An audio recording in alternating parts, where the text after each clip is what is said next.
Yes, finally प्राधान्यक्रम generate होत आहेत पवित्र पोर्टलवरती आणि ती सुविधा उपलब्ध झालेली आहे विथ इंटरव्ह्यू राऊंडसाठी, त्याचबरोबर विदाऊट इंटरव्ह्यू राऊंडसाठी. दोन्ही राऊंड एकत्र घेण्यात यावेत याचसाठी शिवनिटी फाउंडेशनच्या माध्यमातून मी ॲडव्होकेट प्राध्यापक बालू शामाणे सतत फॉलोअप घेत होते आणि मला असं वाटतं त्याचा रिझल्ट तुम्ही आता पाहत आहात. या व्हिडिओमध्ये आपण पाहणार आहोत की जे न्यूज बुलेटिन जाहीर झालेलं आहे त्याच्यामधल्या काही बारकाव्याच्या गोष्टी फक्त पाहणार आहोत. न्यूज बुलेटिन भरपूर मोठा आहे. या व्हिडिओच्या डिस्क्रिप्शन बॉक्समध्ये टेलिग्राम चॅनलची लिंक आहे, ती जॉईन करा. तिथे तुम्हाला हे न्यूज बुलेटिन पाहायला सुद्धा मिळणार आहे. फक्त या सूचनांचं तुम्ही अवलोकन करा, कारण याच्यामध्ये काही शासन निर्णय आहेत. त्याचबरोबर नक्की कोणाला प्रिफरन्सेस येतील, कोणाला येणार नाही आहेत, कोणत्या वर्गासाठी येतील, किंवा प्रिफरन्स देत असताना युजर मॅन्युअल असेल, कशा पद्धतीने तुम्ही हे फॉलोअप करायचं आहे. कारण प्रिफरन्सेस स्टार्टिंगची तारीख आहे 25 एप्रिल आणि 2 मेपर्यंत प्रिफरन्सेस तुम्हाला लॉक करायचे आहे. त्याच्यानंतर कोणालाही एंटरटेन केलं जाणार नाही. चला तर मित्रांनो, आपण पहिल्यांदा हायलाइटेड गोष्टी याच्यामध्ये पाहणार आहोत. सुरुवात करूया. त्याच्यामध्ये पहिल्यांदा आपण हे पाहतोय की हे जे प्राधान्यक्रम रिक्त जागांसाठी येत आहेत ते जनरेटची जी सुविधा उपलब्ध झालेली आहे ती पहा की त्याचबरोबर आपल्याला हे प्रिफरन्सेस लॉक सुद्धा करायचे आहेत. सो व्यवस्थित त्याच्याकडे लक्ष द्यायचं आहे. आता पहिला मुद्दा आपण पाहतोय त्याच्यामध्ये आहे की शिक्षक अभियोग्यता बुद्धिमत्ता चाचणी, की याच्यामध्ये आत्तापर्यंत किती उमेदवारांनी दुसरी त्यात दिलेली आहे. जो दुसऱ्या टप्प्याची प्रोसेस सुरू झालेली आहे आणि त्याच्यामध्ये 2,16,443 उमेदवार चाचणीत प्रविष्ट झाले होते, त्याच्याबद्दल दिलेला आहे. दुसरा जो मुद्दा आहे न्यूज बुलेटिनचा, त्याच्यामध्ये त्यांनी सांगितलेलं आहे की जे काही प्राप्त गुण आहेत ते 2022 मधले, त्याच्यानुसार शासन निर्णय 7 फेब्रुवारी 2019, दुसरा शासन निर्णय 10/11/2022 आणि तिसरा शासन निर्णय 13/10/2023 याच्यानुसारच राज्यातील स्थानिक स्वराज्य संस्था व खाजगी व्यवस्थापनाच्या शाळेतील शिक्षण सेवक व शिक्षक या पदावर रिक्त टप्प्यांतर्गत भरती करण्यात येत आहे. त्याचबरोबर तिसरं न्यूज बुलेटिन आहे, त्याच्यामध्ये ज्या काही रिक्त असलेली पदं आहेत त्या उदाहरणार्थ 1ली ते 5वी, 6वी ते 8वी, 11वी ते 12वी, त्याचबरोबर D.Ed कॉलेज या गटासाठी अध्यापनाचे विषय, माध्यम, आरक्षण, समांतर आरक्षणासह उमेदवारांनी अभियोग्यता बुद्धिमत्ता चाचणीमध्ये प्राप्त केलेले गुण, पोर्टलवर लॉक केलेले प्राधान्यक्रम इत्यादी बाबी एकत्रित विचार घेऊन गुणवत्तेनुसार संगणकीय पवित्र पोर्टलमार्फत ऑनलाईन पद्धतीने शिफारस होणार आहे. त्यामुळे ज्या विषयासाठी तुम्ही पात्र आहात त्याच विषयाचे तुम्हाला प्रिफरन्सेस जनरेट तर होतीलच आणि त्याच विषय तुम्हाला लॉक सुद्धा करायचे आहेत. त्याचबरोबर जो पहिल्या टप्प्यासाठी बघा, जो चौथा मुद्दा आहे, पहिला टप्पा जेव्हा लागलेला आहे फेब्रुवारी 2024 मध्ये, त्याच्यामध्ये जे काही न्यूज बुलेटिन सादर झालं होतं 5 फेब्रुवारी 2024ला, त्याचं सुद्धा एकदा पाहायचं आहे, कारण त्याच पद्धतीने हा दुसऱ्या टप्प्याचे प्रिफरन्सेस जनरेट होण्याबद्दलचं पूर्ण सूचना देण्यात आलेल्या आहे. हे न्यूज बुलेटिन सुद्धा तुम्हाला टेलिग्राम चॅनलवरती मिळून जाईल. त्याचबरोबर आता जो दुसरा 5वा आहे त्याच्यामध्ये सांगितलं की आता लक्षात घ्या की यांनी सांगितलंय की टेट 2022 मध्ये जे उमेदवार प्रविष्ट झालेले होते त्याच्यानंतर SC-BC आरक्षण जे 27 फेब्रुवारी 2024 पासून लागू झालेलं आहे, त्याच्यानुसार स्वप्रमाणपत्र त्याच हे करण्यासाठी म्हणजे सेल्फ सर्टिफाय फॉर्म करण्यासाठी पोर्टलवरती सूचना देण्यात आली होती. आणि त्याचबरोबर ज्या उमेदवारांनी आतापर्यंत पोर्टलवरती रजिस्टर नव्हतं केलं त्या सर्वांनाच ही सूचना देण्यात आली होती. परंतु त्याचा जो दुसरा 6वा मुद्दा आहे तो त्याच्याकडे आपण जातोय. बघा, ही वेबसाईट आहे TAT 2022 महाराष्ट्र टीचर्स रिक्रुटमेंट.org.in. या वेबसाईटवरती दिलेल्या मुदतीत सेल्फ सर्टिफिकेशन ज्या उमेदवारांनी केलेलं आहे त्याच उमेदवारांना या प्रक्रियेत सहभागी होता येईल. फक्त त्यांनाच लॉग इन उपलब्ध होणार आहे याची नोंद घ्यायची. जर एखाद्या उमेदवाराने फॉर्म अनसर्टिफाय केला होता परंतु फॉर्म सर्टिफाय केला नाही, त्यांना मात्र लॉग इन उपलब्ध होणार नाही. अल्टिमेटली त्यांचं लॉग इन तिथं ब्लॉक करण्यात आलेलं आहे. आता जी ही तारीख आहे ती ऑलरेडी तुम्हाला मी सांगितलेली आहे की 25 एप्रिल 2025 ते 2 मे 2025 या कालावधीतच उपलब्ध करून देण्यात आलेले आहे. 7वा जो मुद्दा आहे. 8व्या मुद्द्याकडे आपण वळतोय. त्याच्यामध्ये आपण पाहतोय की जे काही होम पेज आहे त्याच्यामध्ये जाहिराती उमेदवारांना देण्यात आलेल्या आहेत. त्याचं सदर जाहिराती उमेदवारी संकेतस्थळाला होम पेज डाउनलोड मेनूमध्ये पाहता येतील. त्यासाठी मुलाखतीसह विदाऊट इंटरव्ह्यू, मुलाखतीशिवाय विथ इंटरव्ह्यू, विदाऊट इंटरव्ह्यू स्वतंत्रपणे जाहिराती उपलब्ध आहेत. त्या व्यवस्थित पाहायच्या आहेत, कारण त्या पाहिल्यावरती तुमच्या लक्षात येईल की एखाद्या व्यवस्थापनाने कोणत्या वर्गासाठी जागा दिलेल्या आहेत आणि तुम्ही कोणत्या क्लाससाठी पात्र आहात, म्हणजे TET आहात तर कोणत्या वर्गासाठी आहात, त्याच्या पद्धतीने एकदम डिटेलमध्ये तुम्हाला त्या जाहिरातीचं अवलोकन करता येणार आहे. कारण जेव्हा तुम्हाला प्रिफरन्स जनरेट होणार आहे तेव्हा फक्त ते संस्थेचं नाव दिसणार आहे. त्याच्यामध्ये डिटेल तुमच्या कॅटेगरीसाठी, तुम्ही ज्या इयत्तेसाठी जे पात्र आहात त्याच्यासाठी किती त्या वॅकन्सी आहेत ते सर्व तुम्हाला जाहिरातीमध्ये पाहता येणार आहे. 9वा मुद्दा आपण पाहतोय की त्याच्यामध्ये ते प्रिफरन्सेस लॉक करण्यासाठी उमेदवारांना युजर मॅन्युअल आहे ते पोर्टलवरती उपलब्ध करून होम पेजवरती दिलेलं आहे. कशा पद्धतीने प्रिफरन्सेस जनरेट करायचे आहेत आणि लॉक करायचे आहेत. सिम्पल आहे मित्रांनो. लवकरच तुम्हाला या चॅनलवरती एकदा लाईव्हमध्ये हे सांगण्यात येईल की कशा पद्धतीने एक स्टेप बाय स्टेप की कशा पद्धतीने तुम्हाला लॉक करायचे आहेत. 10वा मुद्दा आपण पाहतोय की उमेदवारांनी लॉग इन केल्यानंतर जनरेट प्रिफरन्स या मेनूचा वापर करून मुलाखतीशिवाय विदाऊट इंटरव्ह्यू, त्याचवर विथ इंटरव्ह्यू या दोन्ही प्रकारच्या प्राधान्यक्रमाची यादी स्वतंत्रपणे जनरेट करण्यात येईल. प्राधान्यक्रम जनरेट केल्यानंतर जनरेट केलेल्या प्राधान्य आवश्यक ती खात्री उमेदवारांना करता येईल. म्हणजे पहिल्या ह्याच्या राऊंडसाठी बघा पोर्टलवरती हे सगळं माहिती दिलेली आहे. त्याच्यानुसार दोन्ही राऊंडसाठी तुम्हाला प्राधान्यक्रम जनरेट करणे आणि लॉक करणे ही सुविधा तुम्हाला तिथं देण्यात आलेली आहे. 11वा जो मुद्दा आहे त्याच्यामध्ये विथ इंटरव्ह्यू आणि विदाऊट इंटरव्ह्यू दोन्ही प्रकारच्या पर्यायासाठी पात्र उमेदवारांना प्राधान्यक्रम जनरेट होतील. बघा, जे पात्र आहेत त्यांना हे दुबारा म्हणजे बऱ्याच वेळा हायलाईट केलेलं आहे, याच्याकडे लक्ष देणं गरजेचं आहे. दोन्ही प्रकारच्या नियुक्तीचे प्राधान्यक्रम जनरेट व लॉक करू शकतील. तथापि मुलाखतीशिवाय विदाऊट इंटरव्ह्यू या प्रकारामध्ये शिफारस झालेल्या उमेदवारांचे मुलाखतीसह विथ इंटरव्ह्यू या प्रकारचे वरच्या गटासाठी अर्हतेनुसार प्राधान्यक्रम विचारात घेतले जातील. बघा, हे लक्षात घ्या. त्यांनी काय सांगितलं की म्हणजे मुलाखतीशिवाय विदाऊट इंटरव्ह्यू या प्रकारामध्ये शिफारस झालेल्या उमेदवारांचे मुलाखतीसह, हा खूप महत्त्वाचा मुद्दा आहे, हे लक्षात घ्या. ज्यांचं सिलेक्शन पहिल्या राऊंडमध्ये मुलाखतीसह विदाऊट इंटरव्ह्यूसाठी झालेलं आहे, त्यांचं ह्या सेकंड टप्प्यामध्ये विथ इंटरव्ह्यूसाठी ते सुद्धा वरच्या गटासाठी प्राधान्यक्रम येणार आहेत. ही खूप महत्त्वाची गोष्ट आहे आणि हे बदल दुसऱ्या राऊंडमध्ये केलेले आपल्याला दिसत आहेत. म्हणजेच अर्थातच मॅन्युप्युलेशन होणार नाही आहे, कारण जर एखाद्या उमेदवाराने मुलाखतीसह प्रिफरन्सेस दिले असतील तर त्याला नंतर पहिल्या टप्प्यामध्ये दिले असेल तर त्याला मुलाखतीसह त्याच वर्गासाठी प्रिफरन्स येणार नाहीत, हे लक्षात घेणं गरजेचं आहे. 12वा मुद्दा बघा दिलेला आहे की या जो वेळ दिलेला आहे त्या वेळ टाईम पिरियडमध्येच तुम्हाला हा प्रेफरन्स लॉक करायचे आहेत. काही समस्या आला तर उमेदवारांनी समस्या अडचण लक्षात उमेदवारांनी त्याचे प्राधान्यक्रम वेळीच लॉक करायचे आहेत. त्यासाठी हे मेल ID दिलेला आहे, तो सुद्धा तुम्ही त्याच्यानुसार सुद्धा पुढे तुम्ही हे करू शकता, पाहू शकता. ओके, चला पुढचा आपण पाहतोय की 13वा मुद्दा आहे. उमेदवारांना मुलाखतीशिवाय विदाऊट इंटरव्ह्यू, मुलाखतीसह विथ इंटरव्ह्यू या दोन्ही प्रकारात सहभागी व्हायचे असल्या दोन्ही प्रकारचे प्राधान्यक्रम जनरेट करून लॉक करणे बंधनकारक आहे. जर एखाद्या उमेदवाराला वाटलं की मला फक्त मुलाखतीमध्ये जायचं, विदाऊट मुलाखतीमध्ये जायचंच नाही, तर त्यांनी तिथलं लॉक करायचं नाही. पण एखाद्या उमेदवाराला दोन्हीकडे प्रिफरन्सेस जनरेट होतात आहे तर त्यांनी दोन्ही जेव्हा लॉक करणार आहे तोच तेव्हा त्याला तो पात्र असणार आहे. 14वा मुद्दा आहे की विहित मुदतीत प्राधान्यक्रम जनरेट करून लॉक करणार नाही ते उमेदवार निवडीच्या कोणत्याही टप्प्यावर विचारात घेतले जाणार नाही. त्यामुळे मित्रांनो हे लक्षात घ्या, तुम्हाला वेळेतच 2 मेपर्यंतच हे सर्व प्रोसेस कंप्लीट करायची आहे. अन्यथा तुम्ही म्हणजे निवडीच्या म्हणजे ते काही तुम्हाला प्रिफरन्सेस पुढे नंतर काही मुदतवाढ वगैरे मिळणार नाही, याची नोंद घेणं गरजेचं आहे. 15वा मुद्दा आपण याच्यामध्ये पाहूयात. बघा, प्राधान्यक्रम जनरेट व लॉक करण्यापूर्वी उमेदवाराने स्वतःचे शैक्षणिक व्यावसायिक अर्हतेनुसार प्राधान्यक्रम जनरेट झाल्याची खात्री करावी. काही तांत्रिक बाबूने अपवादात्मक प्रकारे जनरेट झालेले प्राधान्यक्रम उमेदवाराच्या शैक्षणिक व्यावसायिक अर्हतेशी सुसंगत नसतील तेथे अपात्र उमेदवारांची निवडीसाठी मुलाखतीसाठी शिफारस होणार नाही, म्हणजे हे लक्षात घ्या.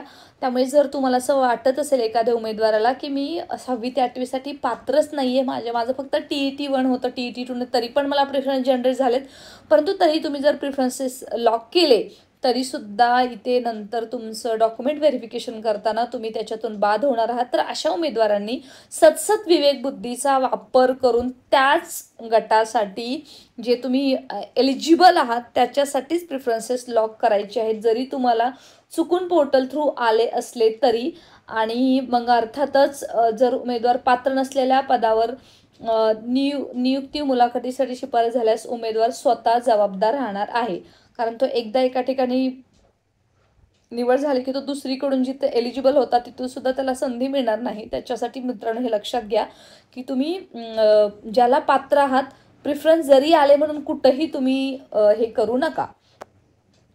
ज्याला तुम्ही पात्र आहात तिथं तुम्ही प्रिफरन्स देऊ शकता. 16वा मुद्दा आहे की आता बघा ह्याच्यामध्ये जे काही दिलेलं आहे, ज्या उमेदवारांनी आता ह्याच्यामध्ये व्यावसायिक अर्हताबद्दल किंवा शैक्षणिक अर्हताबद्दल दिलेलं आहे, ज्या उमेदवारांनी दिनांक 12 फेब्रुवारी 2023 नंतर कोणती शैक्षणिक अर्हता प्राप्त केली असेल अथवा दिनांक 12/2/2023 नंतर अर्हता प्राप्त केली असताना सुद्धा 12/2/2023 पूर्वीची उत्तीर्ण केलेली नोंद केली असेल तरी अशा दिनांक 12/2/2023 नंतरच्या वाढीव अर्हतेचे प्राधान्यक्रम प्राप्त होत असतील असे प्राधान्यक्रम कोणत्याही परिस्थितीत लॉक करू नयेत. लक्षात घ्या, म्हणजे जर 12/2/2023च्या अगोदरची ज्यांची म्हणजे जे ऑलरेडी त्यांचं TET CTT त्याच्या अगोदरचं असेल किंवा जे प्रोफेशनल क्वालिफिकेशन आहे DED BEd MEd ते तुम्ही अगोदरचं आहे तेच तुम्हाला लॉक करायचं आहे. जरी तुम्हाला प्रिफरन्सेस आले तर तुम्हाला ते लॉक करायचे नाही आहेत. त्याचबरोबर याच्यामध्ये अजून एक त्यांनी सांगितलेलं आहे की याच्यामध्ये दोन्हीकडे असंच आहे, कोणत्याही व्यवस्थापनातील मुलाखतीशिवाय किंवा मुलाखतीशिवाय कोणत्याही स्तरावर विचारच केला जाणार नाही आहे. ठीक आहे. त्याचबरोबर त्यांनी अजून एक एक्सेप्शन दिलेलं आहे की CTT ज्यांची डिसेंबर 2022 मध्ये दिली होती आणि त्यांचा परीक्षेचा निकाल 10 एप्रिल 2023 रोजी घोषित झालेला आहे, केवळ याच CTT पात्र उमेदवारांना प्राधान्यक्रम उपलब्ध होतील. ऑलरेडी हे कसं आहे ते पोर्टलवरतीच ज्यांचं नंतरच आहे ते एज्युकेशन घेतच नाही, म्हणजे जे आपण टाकायला गेलो ना तरी घेत नाही. तरी पण त्यांनी सांगितले की एखाद्याचं जरी घेत असलं तांत्रिक अडचणीमुळे तरीसुद्धा लॉक करायचे नाहीत, अन्यथा तुम्ही बाद होणार आहात. 14वा मुद्दा आपण पाहूया. उमेदवारांनी स्वप्रमाणपत्र नमूद केलेल्या माहितीच्या आधारे प्राधान्यक्रम जनरेट होणार आहेत. स्वप्रमाणपत्रामध्ये चुकीची माहिती नोंद झाल्याची उमेदवारांच्या निदर्शनात आल्यास त्यावेळी प्राधान्यक्रम जनरेट झाल्यास असे प्राधान्यक्रम लॉक करू नये, जेणेकरून त्यांच्या नियुक्तीच्या कोणत्याही टप्प्यावर अडचण किंवा गैरसोय होणार नाही. जर तुम्हाला असं वाटत असेल की आपण स्वप्रमाणपत्र सेल्फ सर्टिफायमध्ये चुकीची माहिती टाकलेली आहे त्याच्यानुसार आपल्याला प्रिफरन्सेस येतात आहे, आपण एखादं मेरिट घेते, तर अशी करू नका, कारण तुमची नियुक्ती तिथं होणारच नाही आहे, कारण व्हेरिफिकेशन नंतर होणारच आहे. 18वा मुद्दा पाहूया. उमेदवारांनी प्राधान्यक्रम जनरेट करून लॉक केल्यानंतर त्या प्राधान्यक्रमात बदल करायचा असल्यास पूर्वी जनरेट केलेले प्राधान्यक्रम डिलीट करून विहित मुदतीत प्राधान्यक्रम पुन्हा जनरेट लॉक करता येतील. या सुविधेचा जास्तीत जास्त 3 वेळा करू शकतील. सबब अर्हता विचारात घेऊन काळजीपूर्वक प्राधान्य लॉक करायचे आहेत. मित्रांनो हे लक्षात घ्या, एकदा तुम्ही प्रिफरन्स जनरेट केले आणि तुम्ही लॉक केले, नंतर तुम्ही ते डिलीट केले, नंतर तुम्ही केले, हे असं तुम्हाला फक्त 3 वेळा करता येणार आहे. 3 वेळा केल्यानंतर तुम्ही नंतर म्हणाल की मला चौथ्यांदा नाही, आता मला त्या स्कूलला प्रिफरन्सेस द्यायचा नव्हता, ते व्यवस्थापनाला मला जायचं नाही आहे, त्या जिल्ह्यामध्ये जायचं नाही आहे, तर absolutely you are out of the process. So please read careful this 18 number guideline.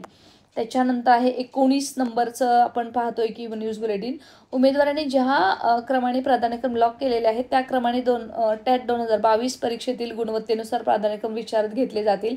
उमेदवारांची ज्या प्राधान्यक्रम नियुक्तीसाठी मुलाखतीसाठी शिफारस झाल्यानंतर उमेदवारांच्या त्या क्रमानंतरच्या उर्वरित प्राधान्यक्रमांचा विचार केला जाणार नाही. म्हणजे अर्थातच प्राधान्यक्रम कसे घेतले जाणार आहेत, जे काही परीक्षेतले जे गुण आहेत त्याच्यानुसारच. त्यामुळे एकदा शिफारस झाल्यावरती त्या क्रमांकानंतरच्या उर्वरित प्राधान्यक्रमांचा विचार केला, म्हणजे तुम्हाला म्हणाल की 10 मी प्रिफरन्सेस दिलेत, 10 ठिकाणी माझा नंबर लागला पाहिजे, तर असं नाही आहे, एकाच ठिकाणी तुम्हाला ती संधी मिळेल. आता 20वा बघूया. उमेदवारांनी किती प्राधान्यक्रम लॉक करावेत यासाठी कोणती मर्यादा नाही आहे. कारण काही काही आपण पहिल्या टप्प्यामध्ये पाहिले की 600 प्रेफरन्सेस येतात एखाद्या उमेदवाराला, जनरेट होतात. परंतु किती त्यांच्या उमेदवार नाही, परंतु उमेदवार पात्र असलेले सर्व प्राधान्यक्रम लॉक करू शकतो. म्हणजे तेवढे सर्व तुम्ही करू शकता, लॉक करू शकता. शेवटी तुम्हाला एकाच ठिकाणी संधी मिळणार आहे. 21वा मुद्दा, उमेदवारांचे लॉग इन हे OTP बेस असल्याने नोंद केलेल्या मोबाईल क्रमांकावर OTP येणार आहेत. ज्यांचे लॉग इन करण्यासाठी मोबाईल क्रमांक बदल करून घ्यायचा आहे किंवा तुमचं बदललं आहे, मोबाईल नंबर बदललेला आहे, तर त्यांनी काय करायचं आहे, शिक्षणाधिकारी नजीकचे कार्यालय असेल, प्राथमिक माध्यमिक शिक्षण निरीक्षक पश्चिम दक्षिण उत्तर यांच्या कार्यालयात विनंती अर्ज ओळखपत्राचा फोटो ID पुराव्यासह विहित मुदतीत संपर्क करायचा आहे. आणि त्याचबरोबर जो शेवटचा आहे की उमेदवारांनी पोर्टलवरील स्वप्रमाणपत्रामध्ये नमूद केलेली माहिती विचारात घेऊन प्राधान्यक्रम जनरेट होतील. मित्रांनो, हे जे बुलेटिन आहे त्याच्यामध्ये सर्वात महत्त्वाची जी काही गोष्ट आहे ती सर्वात म्हणजे बऱ्याच गोष्टी याच्यातून क्लिअर आहेत, त्यामुळे व्यवस्थित ह्या वाचायच्या आहेत तुम्ही. फक्त नुसतं व्हिडिओवरती तुम्ही रिले राहू नका. एखादा शब्द असेल तो माझ्याकडून सांगायचा राहील, तो सुद्धा तुम्ही व्यवस्थित शांत डोकं ठेवून वाचायचा आहे, मगच त्याच्याकडे जायचं आहे. 23वा मुद्दा पाहूया, उमेदवारांनी पोर्टलवर अपलोड केलेली शैक्षणिक व्यावसायिक अर्हतेची प्रमाणपत्रे, आरक्षण समांतर आरक्षण असतील किंवा संबंधित सवलती संदर्भात येथील प्रमाणपत्रे जरी अपलोड केली असली तरी कोणत्याही प्रमाणपत्र ना पोर्टलवरती काय केलेलं आहे ते व्हेरीफाय केलेलं नाही आहे आणि त्या संदर्भात कागदपत्र पडताळणी म्हणजे डॉक्युमेंट व्हेरिफिकेशन केलं जाईल. आणि त्यावर डॉक्युमेंट व्हेरिफिकेशन करताना असं जर लक्षात आलं की हे चुकीचं आहे तर त्याच वेळी उमेदवारांची उमेदवारी रद्द करण्यात येणार आहे. त्यामुळे प्राधान्यक्रम लॉक करतेवेळी आवश्यक ती खबरदारी घ्यायची आहे. आता नेक्स्ट आपण मुद्दा पाहूया. उमेदवारांनी स्वतंत्र पोर्टलवर स्वतःचा हेतू साध्य करण्यासाठी खोटी चुकीची माहिती अपूर्ण भरली असेल, खरी माहिती लपवून ठेवली असेल किंवा त्यात बदल केला असेल तर अशा प्रकारे कागदपत्र कुठल्याही प्रकारची खडाखोड आल्यास अशा गैरवर्तणूक बदल कोणत्याही टप्प्यावर अपात्र ठरवून तो उमेदवार शिक्षेस पात्र राहणार आहे, दंड असणार आहे. मित्रांनो, हे लक्षात घ्या. त्यामुळे चुकीची माहिती देऊ नका भरली असली तर. पण तुम्हाला नुसतंच फक्त अपात्र केलं जाणार नाही आहे तुमची, तर ते तुम्हाला त्याच्यावरती गैरवर्तणुकीबद्दल तुम्हाला शिक्षासुद्धा होणार आहे. सो याचीसुद्धा लक्ष देणं गरजेचं आहे. 25वा मुद्दा आहे की चारित्र्य पडताळणी आक्षेपार्ह बाबी आढळून आल्यास संबंधित उमेदवार नियुक्तीसाठी सेवेसाठी पात्र राहणार नाही. असे उमेदवार निवडीच्या कोणत्या टप्प्यावर अपात्र राहतील. कॅरेक्टर सर्टिफिकेट आपण ज्याला बोलतो, एखादा तुमच्यावरती गुन्हा आहे का, गुन्हा असेल तर तो FIR वगैरे कोणत्या लेवलचा आहे, कोर्टामध्ये सध्या केस आहे का, याच्या संदर्भात पोलीस व्हेरिफिकेशन असतं. त्याच्यामध्ये जर एखादा उमेदवार जर म्हणजे असेल त्याच्यावरती ते जर क्लिअर नसेल त्याचं सर्टिफिकेट तर मात्र त्याची कोणत्याही टप्प्यावरती त्याची नियुक्ती रद्द होईल.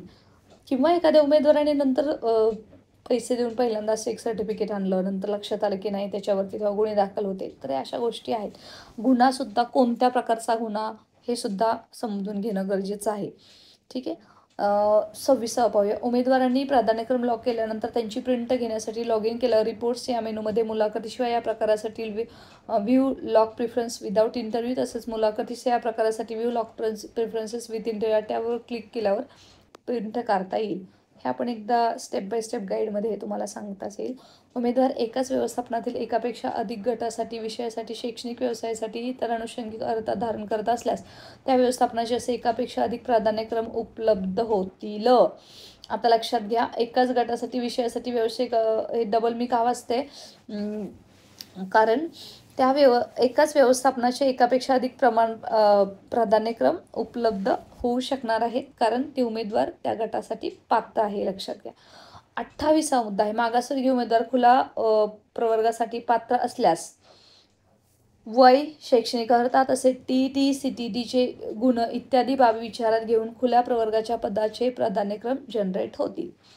19वा मुद्दा पाहूयात की शासन निर्णय 7/2/2019च्या अन्वये उमेदवारांची स्थानिक स्वराज्य संस्थेच्या शाळेसाठी निवड झाल्यास उमेदवारांच्या खाजगी शैक्षणिक संस्थेमध्ये त्याच गटातील नियुक्तीसाठी विचार केला जाणार नाही.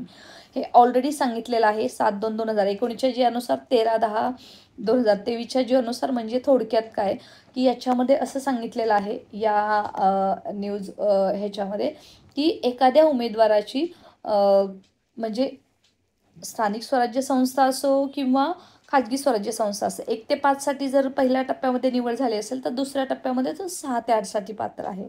जर तो त्याची पात्रता एलिजिबल असेल तर, परंतु 1 ते 5साठी पात्र असणार नाही.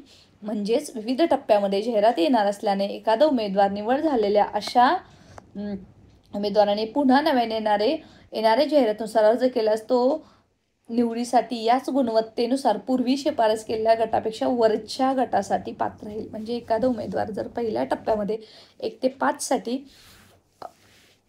त्याला जर प्रिफरन्सेस आले असतील किंवा त्याला निवड झाली असेल तर दुसऱ्या टप्प्यामध्ये त्याची निवड होताना 6 ते 8साठी होईल, 9 ते 12साठी होऊ शकते जर तो एलिजिबल असेल तर, पण 1 ते 5साठी होणार नाही याची नोंद घ्यायची आहे. मग तो विथ इंटरव्ह्यू राऊंड असू दे किंवा विदाऊट इंटरव्ह्यू राऊंड असला तरी. आणि शेवटचं जे आहे ते अर्थातच प्राधान्यक्रम जनरेट करणे, लॉक करणे इत्यादीबाबत काही तांत्रिक अडचणी उद्भवल्यास एज्युपवित्र 2022 या @gmail.com या ईमेलवरती संपर्क साधता येईल. मित्रांनो, हे सर्व न्यूज बुलेटिन आहे. याच्यामधल्या बऱ्याच गोष्टी आपण क्लिअर केलेल्या आहेत. तरीसुद्धा अजून एकदा स्टेप बाय स्टेप गाईड लवकरच आपण चॅनलवरती घेऊन येत, जेणेकरून तुमच्या ज्या समस्या आहेत त्या क्लिअर होतील. परंतु या न्यूज बुलेटिनमध्ये बऱ्याच शासनाने म्हणजे इनडायरेक्टली बऱ्याच गोष्टी क्लिअर केलेल्या आहेत आणि बऱ्याच माझ्या शब्दामध्ये तीर मारण्याचा प्रयत्न केलेला आहे. समजने वाले